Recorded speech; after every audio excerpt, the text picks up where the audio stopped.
faudrait que tu m'emmènes la pièce là, sur un palais de bulle là-bas.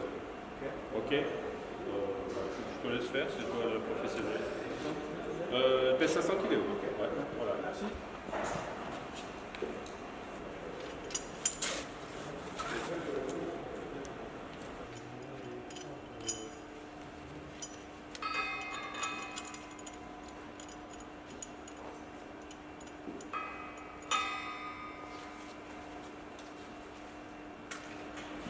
Et Polo, ouais, il faudrait que tu te dépêches parce que juste après, il y a une nouvelle affaire de l'autre côté là, dans le fond de cul. Ouais.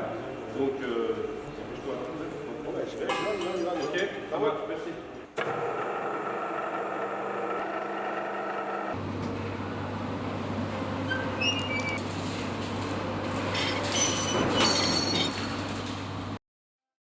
Il faut bien avoir en tête que de déplacer mécaniquement des charges à l'aide de pompes, potences ou autres équipements de levage est une activité potentiellement dangereuse, pouvant entraîner la chute de la charge et avoir des conséquences graves, voire mortelles, sur les personnes à proximité.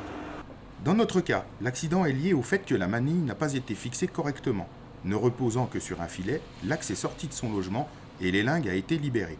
Il est également lié au fait de la présence simultanée d'une personne dans la zone de passage de la pièce manutentionnée en position haute, que l'on appelle également cône de levage.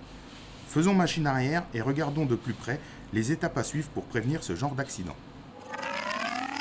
Ouais, Polo, j'ai cette pièce-là à emmener dans le box auto. Elle fait 500 kg. Je te donne l'adéquation de levage.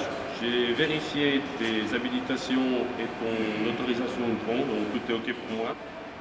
La première chose à faire est de vérifier les conclusions du procès-verbal de vérification périodique du pont utilisé. Si des non-conformités sont identifiées et qu'elles n'ont pas été levées, le pont ne doit pas être utilisé.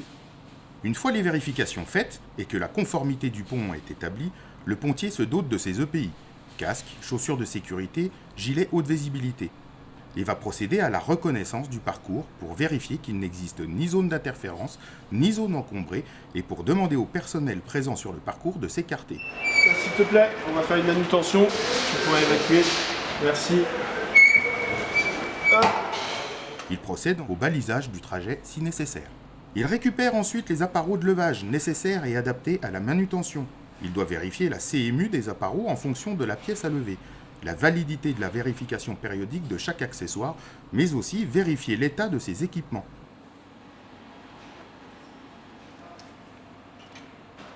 Ces différentes informations sont notées sur le formulaire d'examen d'adéquation et complétées par un schéma de l'élingage. Une fois l'élingage réalisé, il est nécessaire de mettre le tout en tension, de vérifier le bon accrochage des équipements, l'absence d'angle saillant non protégé avant de décoller la pièce et de vérifier l'équilibre global. Toutes ces vérifications étant faites, la pièce peut être manutentionnée jusqu'au lieu de dépose au plus près du sol quand cela est possible et en n'omettant pas de signaler sa présence à l'aide de l'avertisseur sonore. La manœuvre ne nécessitant pas d'être à proximité de la pièce pour la guider, le pontier reste à distance, en dehors du cône de levage. Il veille également à ne jamais se trouver entre un point fixe et la charge, car il pourrait y avoir un risque d'écrasement en cas de rupture de la chaîne d'élingage. Une fois la pièce déposée de façon sécurisée à l'endroit prévu, les appareaux de levage utilisés sont vérifiés pour voir s'ils n'ont pas subi de dommages pendant la manœuvre, puis remis dans le rack de stockage prévu à cet effet. La boîte à boutons est verrouillée, puis remise au responsable d'exploitation de la zone.